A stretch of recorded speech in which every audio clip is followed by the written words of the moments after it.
bukan hanya dari BAIS, ada tentara dari kesatuan lain tentunya kan. Dan salah satunya inisialnya S ya. Ya, Pram gua jelasin ya, yang tadi SSSS itu nih.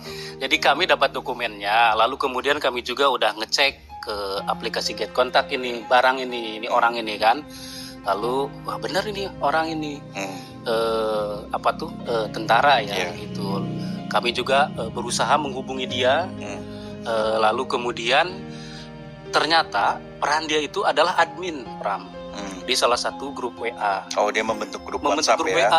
dan isinya lebih dari 1.000 tuh anggotanya itu. Isinya itu adalah dokumen yang kita dapat ya, itu adalah kebanyakan anak sekolah. Ya, dan ini bukan hanya di Jakarta, tapi juga di banyak daerah gitu ya. Dan di banyak daerah, salah satunya di Kendal ya. Betul. Gitu.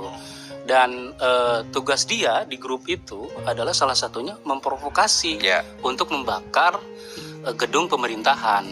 Nah, ini yang menarik di situ ya, keterlibatan tentara. Jelas kok di situ. Tertulis jelas betul. Sing penting kobong. Kobong itu apa? Penting kobong. Kobong itu bahasa Jawa itu. Apa yang artinya? Penting terbakar. Oh, gua kan Sunda. Sorry, yang penting kebakar. Ya, tapi di situ sebenarnya bukan hanya tentara, tapi orang-orang yang diduga terkoneksi dengan tentara. Salah satunya adalah ibu-ibu ya. Meskipun itu sipil ya, Pram ya? Meskipun itu sipil. Nah, tapi dia terkoneksi. Informasi yang kami dapatkan, dia terkoneksi dengan salah satu grup elit itu.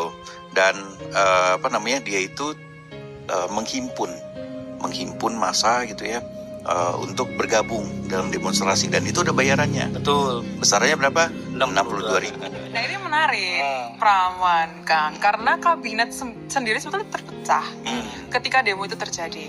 Apa pecahnya? Gimana tuh, Cak? Jadi ada dorongan dari beberapa menteri untuk mencopot Listio sebagai Kapolri. Listio Sigit Prabowo.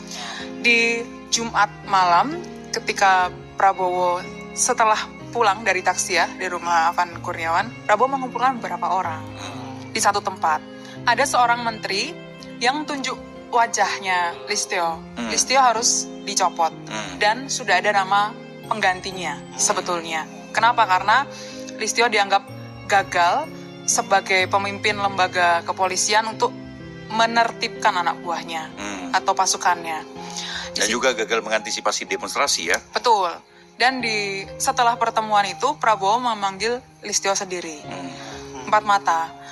Kepada seorang koleganya, Listio ini cerita bahwa ketika dalam pertemuan itu, Listio menyebut sudah ada informasi keterlibatan tentara.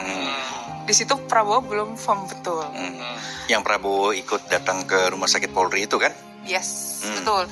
Jadi sebelum Prabowo datang ke rumah sakit Polri, Prabowo bersama Listio itu ada dalam satu pertemuan di satu tempat. Dan Listio menyampaikan data berupa identitas perusak fasilitas umum, penjara, dan di dalam data itu juga ada aliran transaksi dana yang dilaporkan kepada Prabowo. Disitulah Prabowo percaya bahwa ada keterlibatan, secara firm Prabowo percaya bahwa ada keterlibatan tentara. Dan yang sebetulnya juga menarik adalah bagaimana Prabowo menghimpun dukungan dari kabinetnya agar meredam demo-demo ini. Tapi sebelumnya, gue sama Erwan ketemu nih dengan narasumber yang cerita orang dekatnya Prabowo itu sebenarnya sudah menyampaikan kepada Presiden bahwa ada keterlibatan tentara. Gitu loh. Awalnya dia tidak percaya, tapi kemudian setelah itu dia mulai percaya kan. Sampai sebelum konvers kan, terutama kan konvers hari Minggu ya.